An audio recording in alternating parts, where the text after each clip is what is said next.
Good place, good place. Good energy, good feeling. And just my fellow New Yorkers, I just want to say thank you. A year ago, I was sworn in as your mayor. And we have climbed a lot of mountains since that day.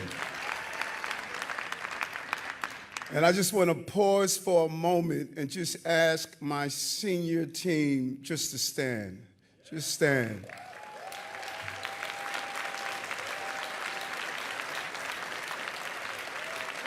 What are you doing sitting down, Chief Madry?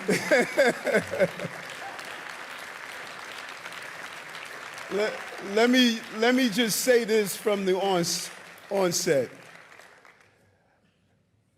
I love these men and women so much.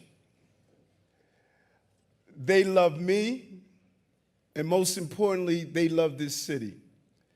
We've cried together, we've laughed together, we've faced crises together, and as I sat in the foxhole of crises, I would not be in a foxhole with any other group of people than these men and women who are serving the people of the city of New York right now. When you think about it, 1 year ago, we were facing crisis after crisis.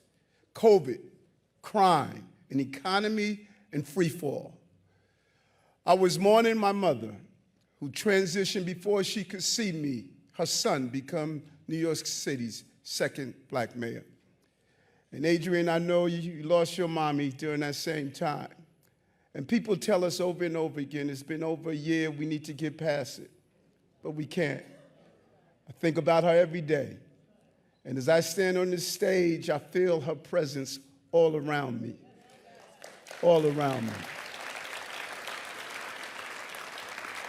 But there was something amazing about Mom. She never rested when there was work to do. And neither did New York City. We hit the ground running, and we got stuff done. 1 year later, our city is on the pathway to being safer, our economy is recovering, and our stores, subways, and hotels are full. Our children are back in school with their teachers and friends. Our theaters are thriving, our restaurants are booked. And New Yorkers are back to work. I am proud of our achievements this year. And I want to thank all of you who worked so hard to get us to this moment. Today, I stand before you here at the Queens Theater in the borough where I grew up, home to an international working class community, to say to you, my fellow New Yorkers, the state of our city is strong. It's strong.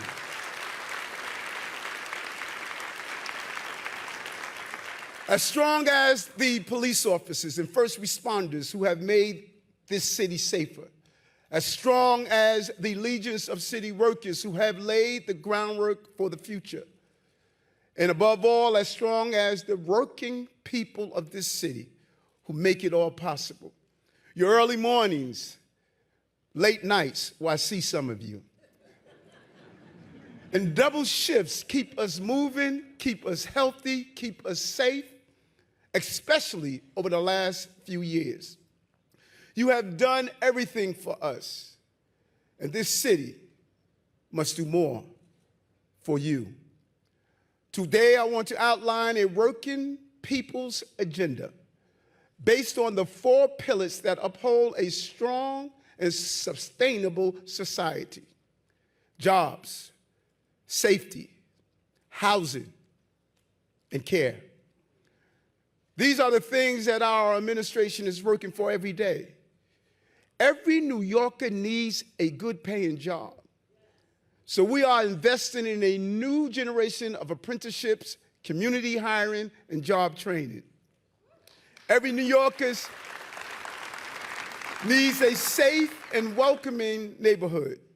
So we are getting New York City's most wanted off our streets and investing millions to make our city cleaner and greener. Every New Yorker needs an affordable place to live. So we are working to add 500,000 more homes across all 5 boroughs. And every one of us needs care, not just in crisis, but throughout our lives. That's why we are expanding the social safety net, making it easier to access public benefits and health care, no matter who you are or where you live.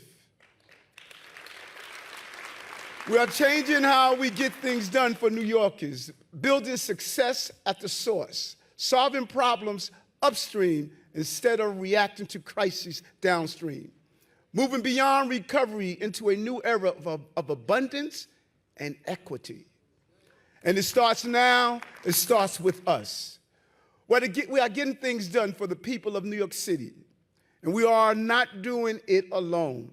It would take everyone in this room working together. And I want to recognize my colleagues in government who are here today. The amazing, amazing AG Letitia James. No one does it like you. State Controller Tom DiNapoli, as he watches our money. And I don't know if he was able to make it. I know he was a little under the weather, but my Assembly member, Speaker Carl Hasty, and City Controller Brad Lander, the forever present advocate, public advocate Jumaane Williams, and my sister Adams and Adams Incorporation City Council Speaker Adrienne Adams,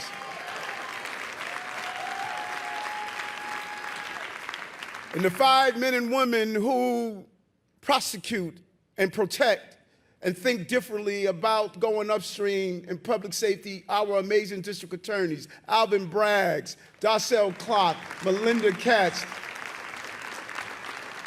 And once you're a borough president, you're always borough president.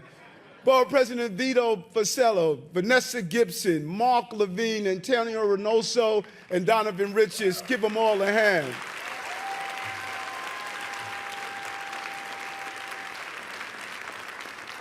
And last but not least, our governor. Our governor.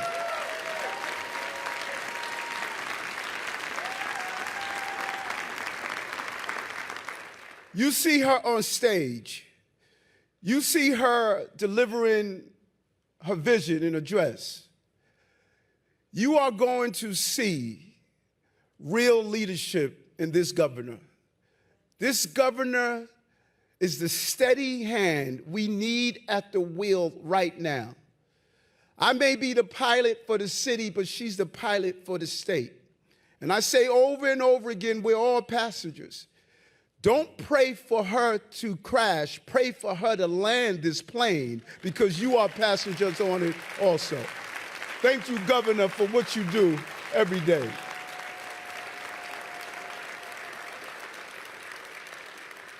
And her presence here today is not only a testament to our incredible partnership, but to her commitment to the people of New York City and the state. I'm grateful to have her here, as well as our Lieutenant Governor. She's fighting for us, and they are fighting for us in Albany. So as I said, our working people's agenda starts with jobs. Not inside hustles or side hustles or occasional gigs, but jobs with good pay and good benefits. Jobs you can support yourself and family on. Jobs you can build a life around. New York City has added more than 200,000 new jobs over the last year, and our employment growth has outpaced the state and the nation.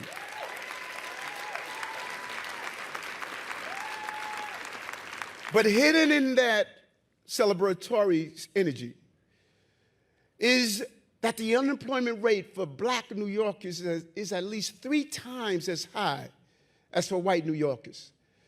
This era of inequality must end. We're going to make sure that all New Yorkers finally have access to good jobs. We are reimagining our city's workforce development system from the bottom up. improving education, expanding job training, and creating employment on-ramps at every stage of the process so that New Yorkers from all walks of life can benefit from this economic recovery. People used to move where the jobs were. But in today's economy, jobs come to where the talent is. So we're going to bolster, build, and diversify that talent, creating the best educated, best prepared workforce anywhere in this nation. Today, I'm proud to announce that we will connect 30,000 New Yorkers to apprenticeships by 2030.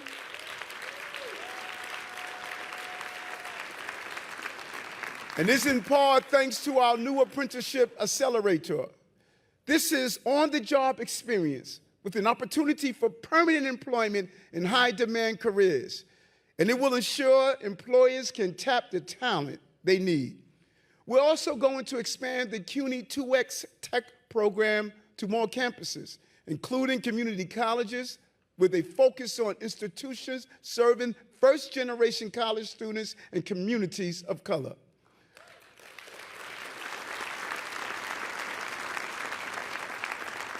But we are also investing in the jobs of the future. Last year, Governor Hochul and I announced a new life sciences hub in Kips Bay, which will create 10,000 jobs and $25 billion in economic impact. And this year, the city will kickstart a new effort to become the global center of sustainable biotech. We will start by opening a first-in-the-nation incubator at the Brooklyn Navy Yard, where biotech startups will transform the way we eat, build, and protect our environment. And as we work to create more jobs, we will also help New Yorkers train for jobs that are in high demand right here. Jobs in tech, renewable energy, and nursing. Our city and country are already facing a nursing shortage, and the federal government estimates we would need 275,000 more nurses naturally by 2030. So I'm proud to announce a new nursing education initiative in partnership with CUNY that will help New Yorkers enter the nursing workforce, stay in that profession. We want them to climb the career ladder. We will support 30,000 current and aspiring nurses over the next 5 years with everything from additional training to mentorship and clinical placements. New York City needs our nurses who did such an incredible work during the pandemic. Nurses are the hands, the heart, and soul of our healthcare system. We will never forget you, and we will continue to supply you with the resources you need. We also need to help more New Yorkers with disability into the workforce.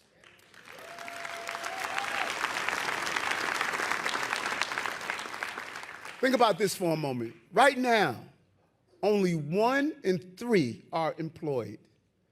Our city will launch the new Center for Workforce and Workplace Accessibility and Inclusion, which will connect over 2,500 people with disabilities to jobs.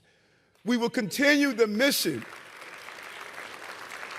of helping New Yorkers living with disabilities thrive in the workplace and in every other aspect of city life.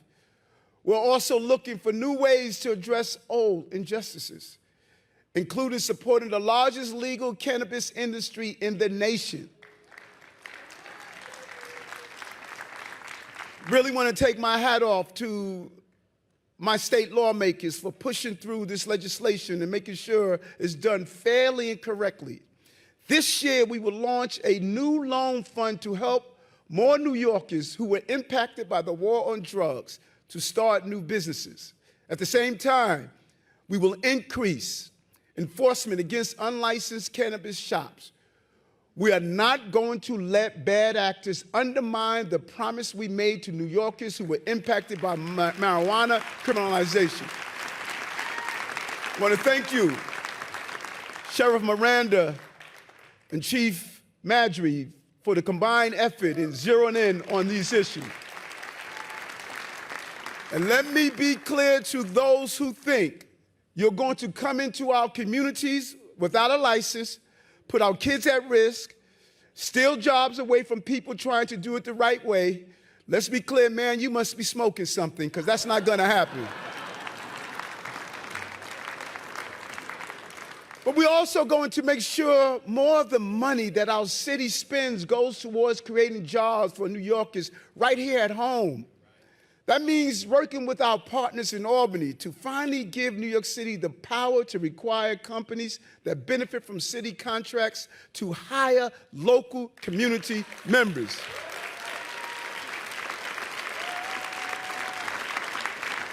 If we just continue to promote community hiring, this would allow us to keep 36,000 economically disadvantaged workers connected to good jobs every year. We also want to make sure even more city dollars go to minority and women-owned businesses.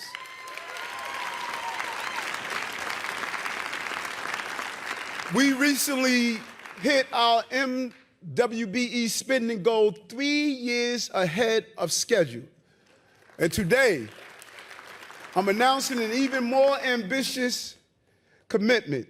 Working with Speaker Adams and the City Council, we are committed to awarding $25 billion in contracts to MWBE businesses by fiscal year 2026.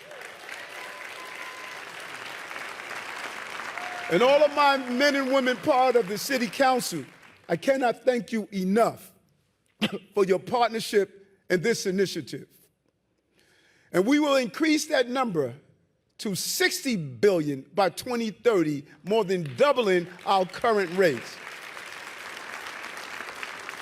But our support for small businesses does not end there. This week, we announced the Small Business Opportunity Fund, a $75 million loan fund that would be the largest in New York City history. And Commissioner Kim and his team, I want to thank him for what he accomplished. First Korean American to hold the position. When you diversify your commissionership, you diversify the opportunities to the diverse city that we live in. Thank you, Commissioner Kim. And while our tourism and hospitality industries have recovered substantially since our city shut down in 2020, we cannot take that progress for granted. We will show the world that New York City is open and ready for visitors, attracting major events like the 2026 FIFA World Cup, and we hope the next Democratic National Convention. We will continue to invest in our cultural and creative sectors across the board, from iconic museums and arts organizations to our legendary film and television production industry. And as I said before, talent is at the center of our job strategies. And we know it starts with education. I cannot be more proud of my friend and chancellor, David Banks. True visionary. Understand what our children need. And he and I are united in our vision of giving all of our children a bright start and a bold future. We're making 3 fundamental commitments to our young people. 1, every child will get the support they need to become a strong reader at or above grade level. 2, we will establish a whole child approach to education, factoring in social emotional learning and other supportive services. And 3, every student who graduates from a New York City high school will have a clear pathway to the future, whether that is a job, job training, or continuing education. Let's start with reading, the foundational skill that every child needs to succeed.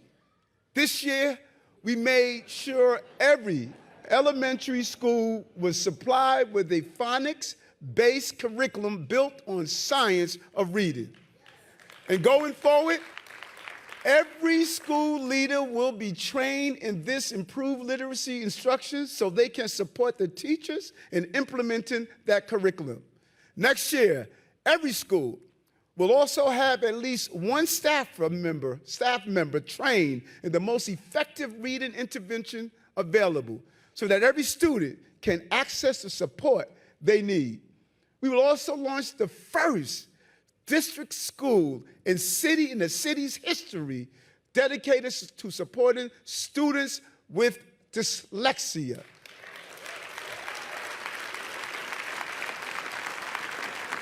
While continuing to expand new dyslexia programs citywide. Before I took office, there was no consistent dyslexia-specific screening across all our public schools. As of this year, we rolled out new screenings in nearly 200 schools, and by next year, they will be available in every public school in the city.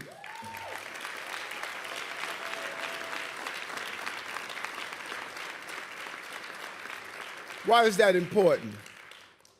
It's important because families like Sanaya, 3 of her sons were diagnosed with dyslexia.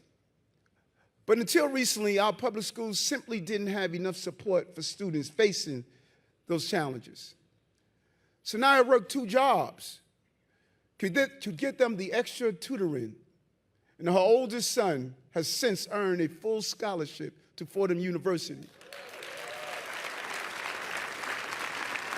We are inspired by this family, but no parent should have to work 2 jobs just to provide a basic education for their child.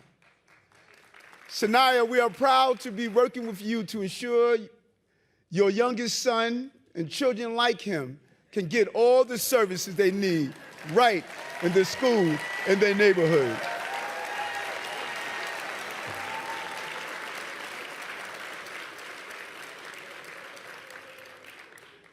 Because children with dyslexia should not have to walk in a classroom and see dumb student written on the back of their chair.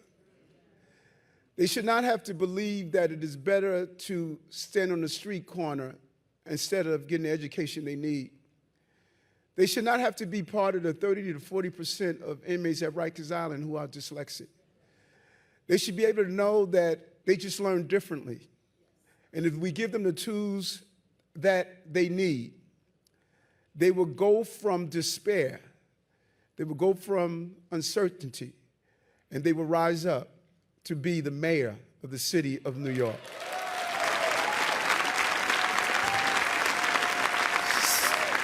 Second, academic success is important, but we must also take a whole child approach to education. Supporting our children with healthy food, physical education, social emotional learning, and mental health services. This year, we're rolling out the biggest student mental health program in the country. We will provide our high school students with everything from telehealth care to community-based counseling, depending on their individual needs. We'll initiate a new program focused on daily breathing exercises and mindfulness exercises. And we'll continue to expand nutrition education standards and plant-powered menus in our schools. Our children may hate me today, but they will love me tomorrow.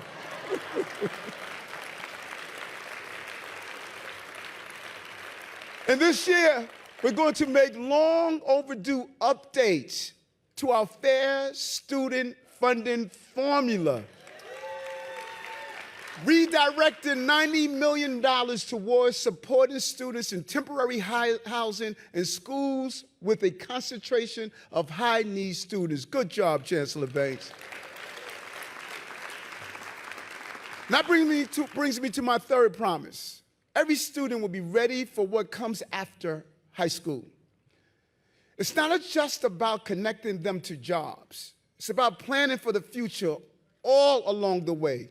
Starting this summer, up to 35,000 middle school students in our Summer Rising program will receive career exposure, field trips, and college visits.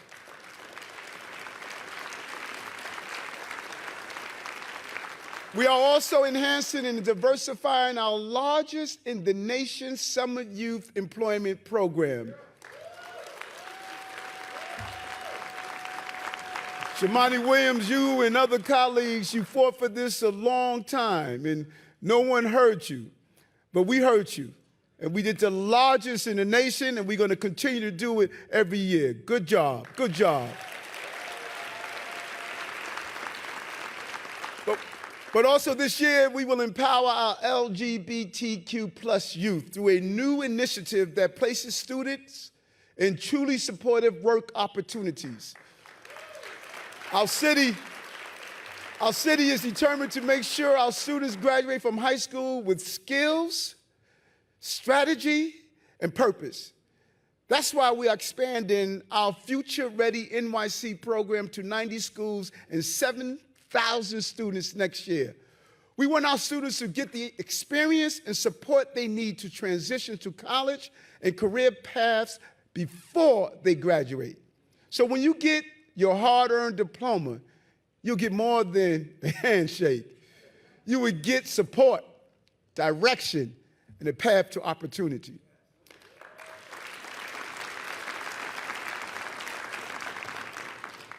And our children must be educated, but they must be safe too.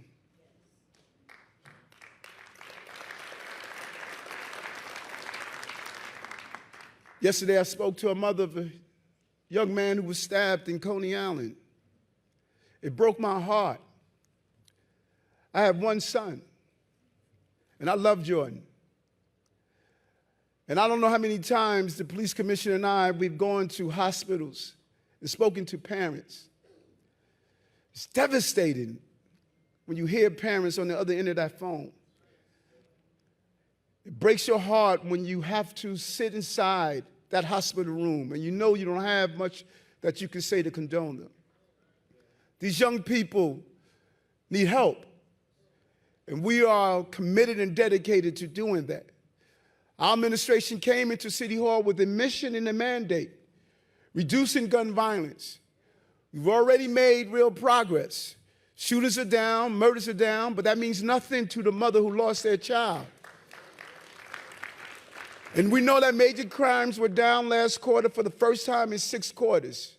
New Yorkers can finally see safer days ahead after several years of rising crimes.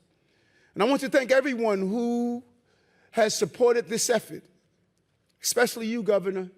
You saw it and you were committed, and I want to thank you for that. And I want to thank President Biden, who I believe was a leading voice around this national epidemic of violence. They understand that the fight against illegal guns is a top priority for our city. We will continue to work with all of our colleagues in government to combat gun violence in New York City, across the nation. That means advocating for common sense gun reform at every level of government. We're just a few weeks into the new year, and already this country has seen multiple mass shootings. Americans have had enough. New Yorkers have had enough. We must get this done. Ending gun violence means stopping it before it starts, especially when it comes to our youth. By the time a young person gets a gun in their hand, the system has already abandoned and betrayed them. And we won't and we can't allow that to keep happening in our city. We're going to use proven methods and intensive community support to keep guns culture from taking root and taking over. That means more neighborhood safety teams in more places, more violence prevention programs in neighborhoods with the highest concentration of violent crime, and a new neighborhood safety alliance, a partnership between local precincts, service providers, and community leaders in many of these same neighborhoods.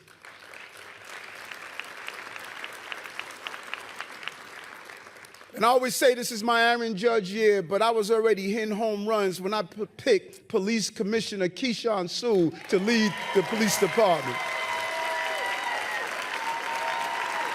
Powerful, powerful presence took on the awesome responsibility of leading this department. True leader.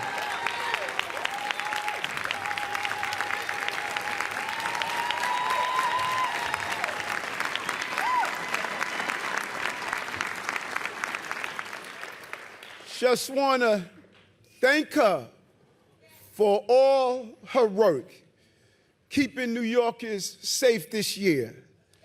She has saved lives and supported the department through a very tough year. This year, we will build on that work, increasing our efforts to protect New Yorkers from robberies and burglaries, as well as other violent crime. The NYPD's Crime Prevention Unit will expand their focus on retail theft and work with business owners and business improvement districts and other solutions to prevent shoplifting. We will also expand the community response to teams to operate at the borough level. And we will make better use of our most powerful tool in the fight against crime, our communities. And let me be clear on this. We're not going to criminalize poverty.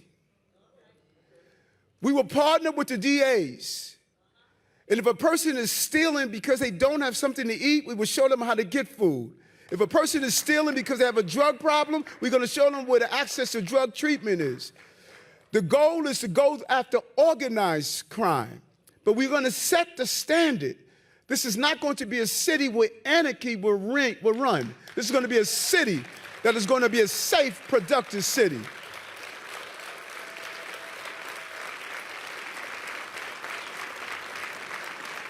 And we do that by bringing the community closer. What the commissioner is doing, she's bringing CompStat meetings to the community level. These are the monthly meetings where local precincts and NYPD brass go through the data to determine how to address crime block by block. We're going to give New Yorkers direct access to a version of these meetings for the first time so they can interact directly with local and citywide NYPD leaders. If New Yorkers don't feel like they can engage with NYPD, we will never be able to fully serve them and keep them safe. We're going to break down those barriers, and this will be a big step in the right direction. And yet the other day, the commanding officer of the 2A precinct put out a wonderful video showing at the Drake concert. And those of us who know, we started from the bottom, now we're here. And people critiqued that.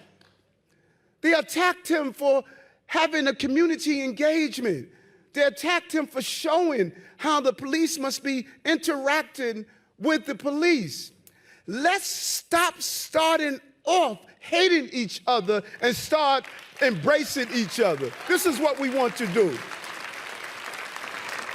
And we will also roll out new and expanded efforts to fight everything from property crime to traffic violence and quality of life issues. Many of these problems are rooted in the continuing crisis of recidivism. Time after time, we see crime after crime from a core group of repeated offenders. It's only roughly 1,700 known offenders that are responsible for a disproportionate amount of violent crime in our cities. These are New Yorkers. They're most wanted by New Yorkers. We know who they are, and we need to get them off our streets. This year, we are going to work with our partners in Albany to find reasonable, evidence-based solutions to this recidivism crisis.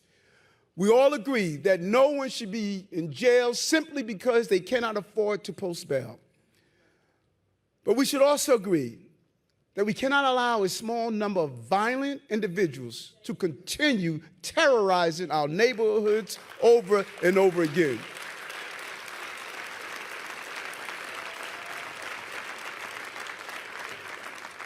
And I look forward to working with the governor and lawmakers to make the right decisions so that we can ensure defendants are provided with the speedy trial that our Constitution guarantees, and that victims and their families are provided justice in a timely manner. That means making sure our district attorneys and defenders have the resources they need to clear the backlog of cases and finding ways to expedite the discovery process. Discovery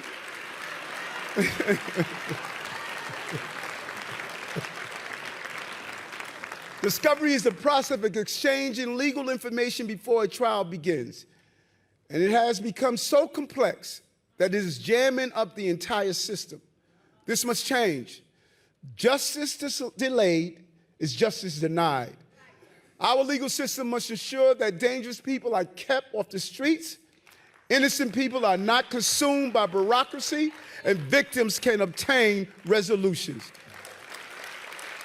This is something we can all agree on. Let's get it done in 2023. Our city is also going to escalate our campaign to end another deadly crime that kills far too many innocent people, and that's traffic violence. 2023 is the year we are going to tighten the screws on reckless drivers, holding them accountable for their actions before they harm others. We must treat traffic violence the same way we treat other dangerous crimes. We're working with our partners in Albany to advance new legislation called ROADS. That stands for Removing Offenders and Aggressive Drivers from Our Streets. These new laws will increase penalties for serious crashes, running red lights, and impaired driving, including revoking the privilege to drive on our streets. We will also continue to save lives by expanding protected bike lanes, crack down on the illegal placards and placard abuse, and ensure swift and serious consequences for those who drive with suspended and revoked license. We've had enough of gridlock and scofflaws. Going forward, we're going to deploy more NYPD tow trucks on our streets. We're going to ticket and tow abandoned or illegal parked cars that block traffic and visibility. This is going to help to keep our delivery zone, bus lanes, and bike lanes clear, and help us to make driving, biking, and walking easier and safer for everyone. New Yorkers should not have to fear for their lives every time they cross the street or bike to work. Vision Zero means exactly that. 0 fatalities. That's a goal we take very seriously. Our administration is going to invest in improving quality of life for New Yorkers across the board. For far too long, New Yorkers were asked to accept things that should be unacceptable: crime, rats, trash, traffic. When we allow quality of life to deteriorate, it is working class New Yorkers that suffer the most. It also hurts our economic recovery. Last year, our administration made significant improvements to more than 75 commercial corridors in all 5 boroughs. This year, we will build upon that work, especially when it comes to rats. Most people don't know this about me, but I hate rats. And pretty soon, Commissioner Tisch, they're going to hate me. Hiring our new rat czar, and it won't be Curtis Sliwa, will be just the beginning of a new era in delivering the best in public service and public spaces. We're going to get stuff cleaner by launching the country's largest curbside composting program. By the end of 2024, all 8.5 million New Yorkers will finally have the rat-defying solutions they've been waiting for 2 decades. In just 3 months, a pilot composting program right here in Queens kept nearly 13 million pounds of kitchen and yard waste out of our landfill. Commissioner Tisch, I know you're out there somewhere. Good job, good job. That's more than the weight of 300 city buses. Imagine how much we will accomplish when every family in the city is participating. A lot of people have talked about this issue, but this administration, we're getting it done. And quality of life improvements won't stop there. We are also going to replace unsightly construction sheds, requiring all buildings to use newly designed structures that preserve the vibrancy of our streets, and increase enforcement against those that leave those sheds up for years at a time, blocking sidewalks and windows. And speaking of sheds, it's time to retire those COVID cabins and replace them with something better. Let's not kid ourselves. The open restaurant program was a massive success that saved so many of our restaurants, bars, and cafes during the pandemic. And what the governor did with the allowing the cups and continue to expand that, it really boosts our economy. But now it's time to come together and figure out how New Yorkers can enjoy outdoor dining with a permanent version that works for business and residents. And I know New Yorkers support this vision. And I look forward to working with Councilwoman Marjorie Velasquez and the City Council to achieve this. We're going to get this done. We're going to get it done. And open space is important. The pandemic highlighted the critical role of parks, playgrounds, and waterfronts play in improving the physical and mental health of all New Yorkers. Building on the commitments Governor Hochul and I announced in our new New York plan, we're going to create extraordinary new public spaces in all and every borough in this city.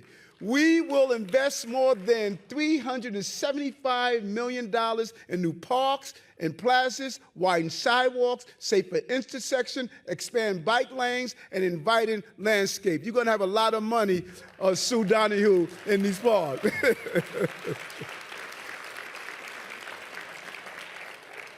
And I hope it's not lost on you how many times I say the name Governor Hochul.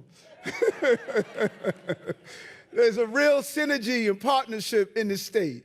And we will build on the success and popularity of our Open Streets program by creating permanent community spaces where people can gather and enjoy the best in culture and wellness programming. Commissioner Adonis Rodriguez has talked about it for years. I know he's in the audience somewhere. Great job, Commissioner. And our new Director of Public Realm will ensure we invest in our public spaces citywide, coordinating across city agencies, businesses, and community groups to deliver results for all New Yorkers. Public safety means more than protecting our streets. It means protecting our environment, the air we breathe, the water we drink, and the future of our children and generations to come. For too long, our working-class neighborhoods have borne the burden of highways and heavy industry, leading to polluted air and the highest asthma rate in the nation. This environmental injustice is not acceptable. It is something that my good friend and current borough president has talked about. Antonio Reynoso has dealt with this issue for years. Good work, and let's continue to move forward on this. And it's really wrong, especially when the technology we need to change is already here. That's why we are committed to reducing building emissions to create a healthier and more sustainable city. We are also electrifying our city vehicle fleet. We're going to go even further, requiring for-hire vehicles to do the same. We are announcing today that Uber and Lyft will be required to have a zero-emission fleet by 2030. That's zero emission for over 100,000 vehicles in our streets. But the best way to do it is listen to my good friend Jano Take the subways, Metro card your way through the city. We're pleased that both companies are embracing this shift, and we look forward to working with them to get it done. We're also encouraging New Yorkers who drive to make the switch to electric vehicles as well. We're going to add charging stations in all 5 boroughs. Our commitment to improving the environment and fighting climate change means reinventing our energy sector across the board. New York will continue to lead the way to our clean energy future by becoming the wind power hub of the Eastern Seaboard. The South Brooklyn Marine Terminal will soon become one of the largest offshore wind port facilities in the nation. This will recreate, as Congresswoman Velasquez texted me this morning, all of this is great if we don't create a pipeline to employment to those who have been denied. And we are going to do this. We will create jobs and help New York City meet our goal of 100% clean electricity by 2040. We will also be unveiling even more of our sustainability agenda this April in our updated Plan YC, which will include new data on how our food choices impact our environment. And we will be launching a new climate budgeting process that puts sustainability front and center. Going forward, the first question we will ask about new programs and investment is, will this help meet our climate goals? The future of our city will be cleaner, greener, and healthier for all, including our wildlife and marine life, like the dolphins we recently visited us in the Bronx River. That's the future of our city. More dolphins, fewer rats.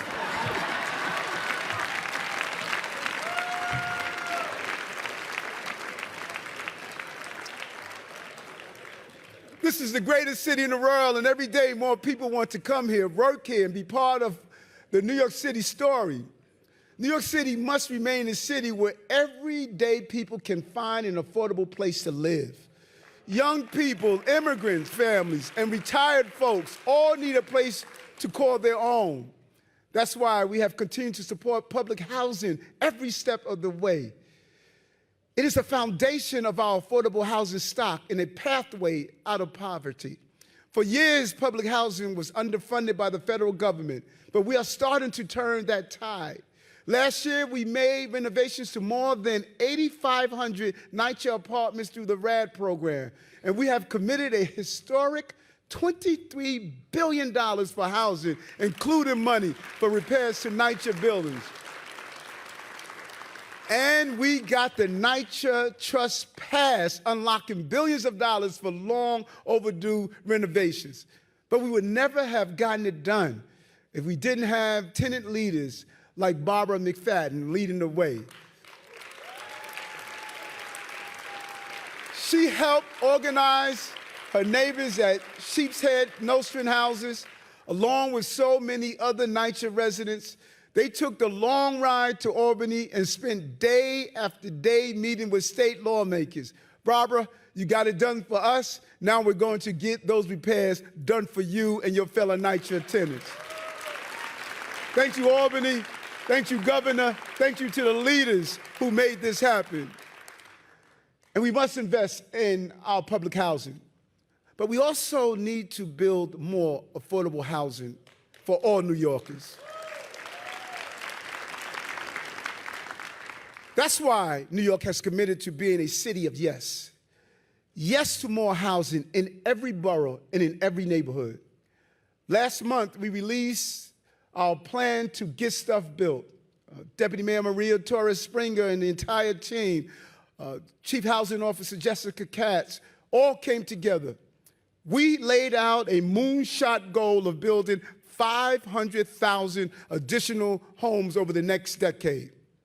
Homes for people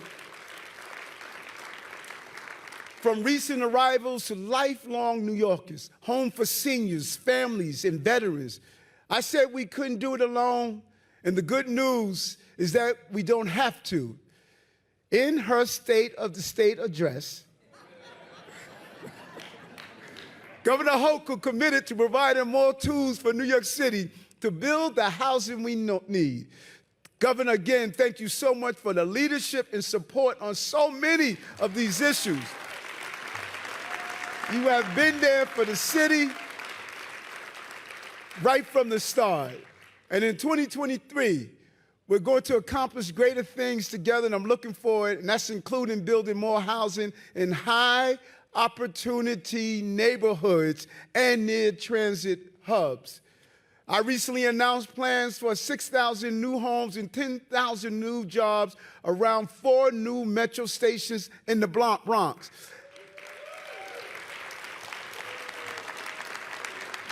And good government is continuing the success of previous administrations. We are able to build on this based on what my good friend Ruben Diaz Jr. did in the Bronx. Job well done, and we're going to build on that. But we're not stopping there. Partnered with Francisco Moya and others at Willis Point, just a short walk from where we are now, we're working with the councilmen to build the largest new 100% affordable housing development in 40 years. This visionary new development will feature much more than housing. It will have a world-class soccer stadium, public space, and good jobs too. This year, we will pursue opportunities to add even more housing, jobs, and infrastructure in all 5 boroughs. From the moment I took office, I've said that we want to work in partnership with council members and communities to build more housing together. And more of the council have come and stated, let's make this happen. Colleagues are standing up to be part of the solution. Council members Eric Botcher and Keith Powers have called on us to help them make Midtown Manhattan a true live-work community. They're not saying not in my backyard, they're saying built in my backyard. Hats off to them. That means creating housing in areas that currently only allow manufacturing and office uses, while protecting good jobs in the center of our city's economy.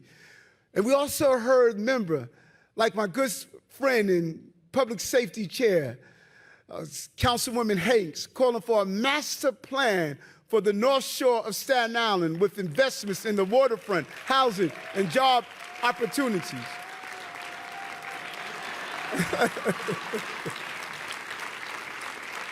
You know, Staten Island used to have the reputation of the forgotten borough. You are not forgotten in this administration.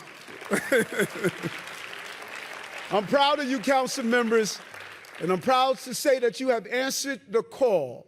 The Economic Development Corporation and the Department of City Planning will be working with you and Speaker Adams on plans that address the needs of your communities while tackling our citywide housing crisis that we have. And I thank you for demonstrating what real leadership looks like. Building new houses is essential for our future, but we also need to address the housing crisis here and now. That means protecting tenants and helping New Yorkers stay in their homes. So we are investing over $22 million in tenant protection programs, including more staff to increase investigation and enforcement against bad landlords, and stronger partnership with community groups and legal service providers to protect tenants from being pushed out of rent-regulated apartments. We're also cracking down on landlords who discriminate based on source of income. If you tell a potential tenant that you don't accept Section 8 vouchers or other rental assistance, guess what? That tenant may be an actor hired by the city, and we're going to take enforcement actions against you. My Commissioner of Human Rights that's here, Commissioner Annabelle Palmer, is focused on this issue so much.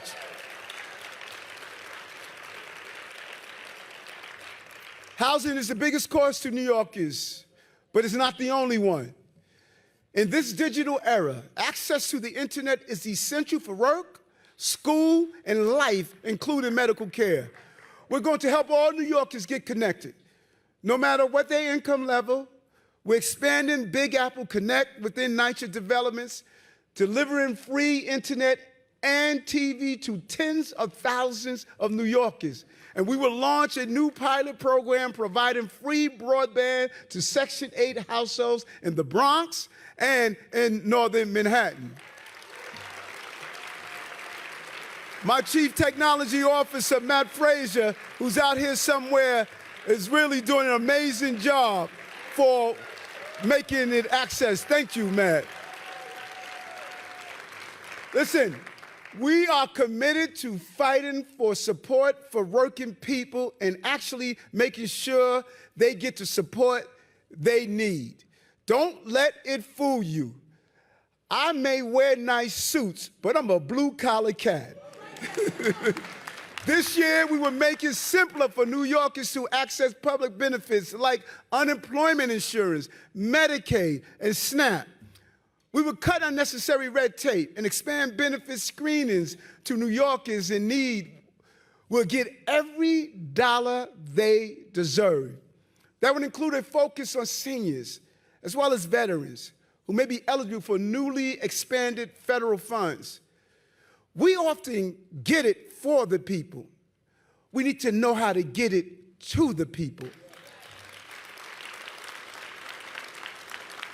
And I am truly pleased by this, and we need our partners in Albany. We're working to pass legislation that will allow individuals to keep public benefits for up to 6 months after they take a new job, easing the transition to financial independence. Last year, we announced we were putting $350 million back into the pockets of working people through our expansion of earned income tax credit. Albany, you should take a bow on this one. All of our Albany lawmakers, this was such an impressive move that we accomplished last year. People highlighted the one thing we disagreed on, but go look at the number of things that we have agreed on. You delivered for working class people in this earned income tax credit increase. This year, we're making sure working people actually get that tax credit by launching a historic expansion of our free tax prep program. And beginning tomorrow, we'll be introducing free business tax prep for freelancers and gig workers, another first for New York City. With an infusion of new funding and unprecedented coordinations with schools, houses of worship, and NYCHA and community partners, we will be able to process an additional 26,000 returns next year and save New Yorkers approximately $14.3 million in filing fees and refunds. Right now, as we speak, New Yorkers are applying for and receiving those expanded benefits. A family of 4 making $25,000 will see their payout increase from $300 to $900. Let me tell you what the difference is when you think about it. Think about Ronald Brown. Lives in Queensbridge, houses, with his 2 daughters. Like so many New Yorkers, he got laid off during the pandemic and was having a hard time getting back on his feet. Last year, he came into one of our free tax prep centers hoping to get his federal stimulus check for $1,400. By the time he walked out, we had gotten him almost $15,000, including the expanded state income tax credit we fought for and won. Ronald, I hope you're coming back this year because we're going to get you and your family the money you deserve. That's what you did, Albany. That's what you accomplished.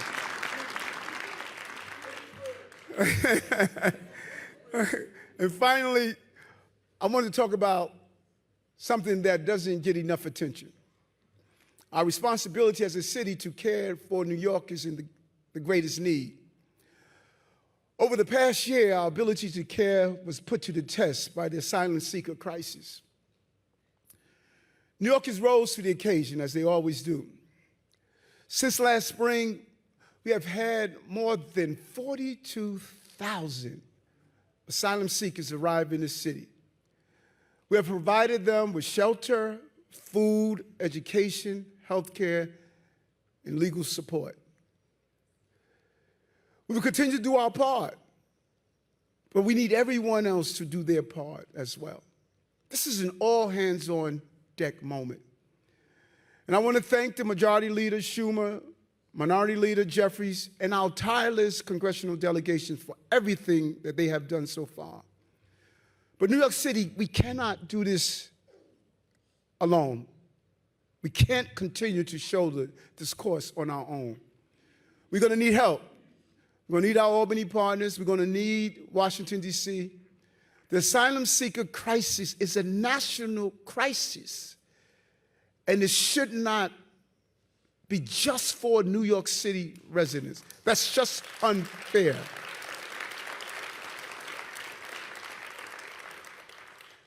And not only is it unfair for New Yorkers, but it's unfair for the asylum seekers. You come here to pursue the American dream, not to live in a nightmare. The Statue of Liberty sits in our harbor for a reason. Every one of us in this room, ancestry came from somewhere, and the asylum seekers deserve better. And so while we continue to provide care for new arrivals, we also deepen our commitment to every resident of the 5 boroughs. We are going to fundamentally change the way we provide care for our citizens. We're moving from a system that waits until New Yorkers are in crisis before offering help to one that focuses on upstream solutions. That means eliminating bureaucratic barriers and focusing on the structural challenges that so often force people into crises. We'll begin with one of the most vulnerable populations, people experiencing homelessness.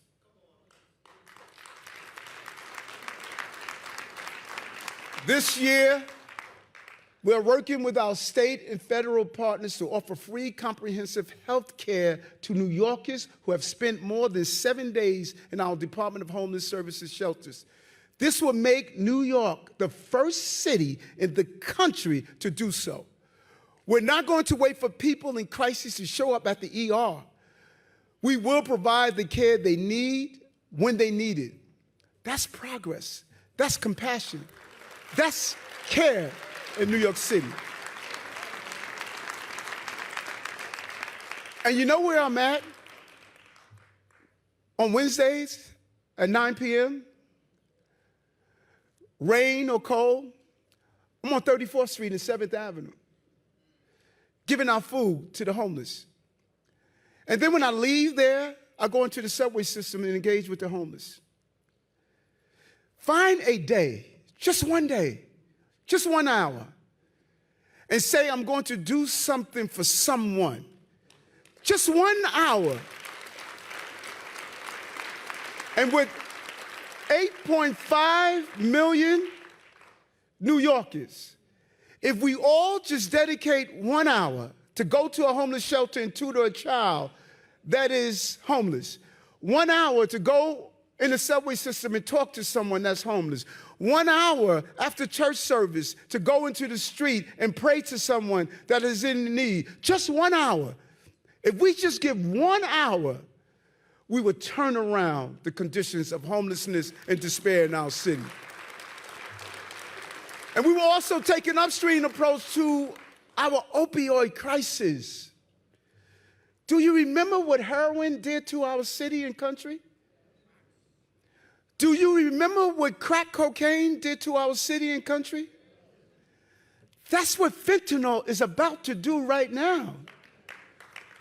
If we don't stop the fentanyl and opioid abuse, it is going to destroy generations to come. This is a major crisis that we are sleeping on. Fentanyl is destroying our cities across America. We have to fight back and stop it. We are going to invest $150 million of opioid settlement funds secured by our good friends, Attorney General Letitia James into proven harm reduction and treatment programs. And we will move mountains because ain't no mountain high enough to address the growing problem of untreated serious mental illness and social isolation. A few months ago, we laid out an initial approach for connecting the most severely mental ill New Yorkers with needed care. This work is driven by the dedicated heroes who are out on the streets and in our subways night and day helping New Yorkers in crises. This is not police-led. This is led by outreach workers and professionals. Deputy Mayor Will Isom and her team has put together a good team to address this issue. And these are everyday New Yorkers like Richard Arreo, who works on one of our health engagement and assessment teams, grew up in Marcy houses, and studied to become a social worker to help people in need. Richard has spent the last 10 months riding our subways in high-stakes, high-stress situations, helping people in crisis get the services they need.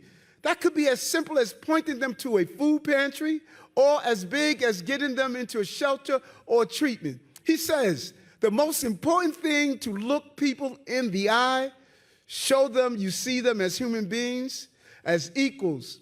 They may not accept the first time, but once they see city workers helping others, they're willing to open their lines of communication. Richard, on behalf of the entire city, thank you for your service.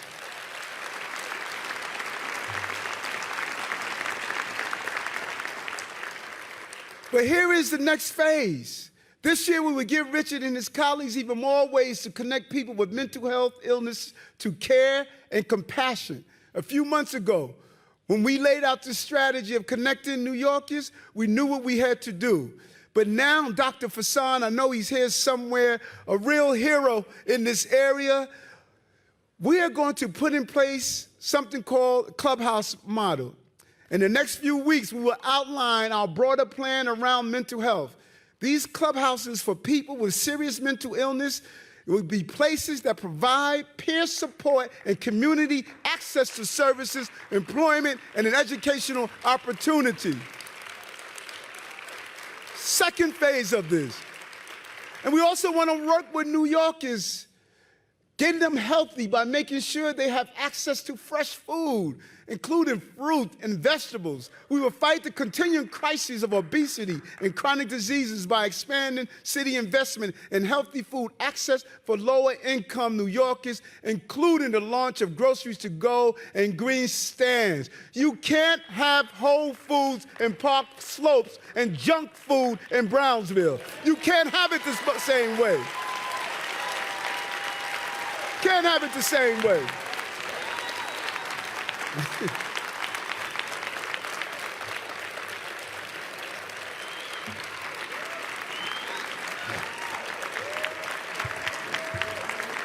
And when it comes to care, no one cares for us the way our families do, especially the women in our lives. That's why I was proud to announce a new future for women's health in our city, building on the important work we've already done, including supporting new mothers with doulas and home visits.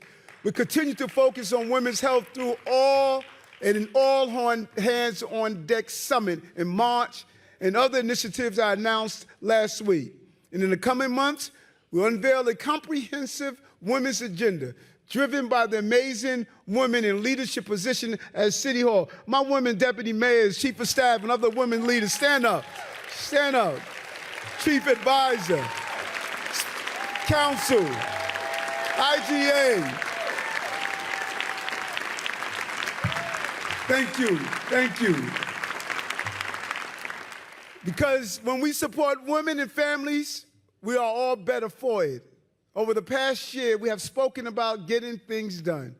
We came into office with a people's plan, and I'm proud to say we have delivered for the working people of this city. We're on the pathway to a safer city with more jobs and more opportunities. And we have laid the cornerstone for a new era of affordable housing. Promises made, promises kept. This coming year is about expanding that vision of what can get done and what will get done. It means building a strong foundation that supports today's realities and anticipates tomorrow's needs. City government must work to improve the public good, supporting an economy that works for all, and care for the working people who make it possible. Jobs, safety, housing, and care. Without these pillars of support, cities crumble, institutions fall, society weakens. We will not allow that to happen in New York. It is the working class that has lifted up this city, built it brick by brick on the bedrock of a free and democratic nation. And going forward, we will sustain the workers who make this city possible. Working together, we can build a better city for all. Keep those pillars of civic power strong. Open more golden doors and inspire others to do the same. We're just getting started, and there's no stopping the world's greatest city, filled with the best stuff on earth, New Yorkers. Thank you, New York.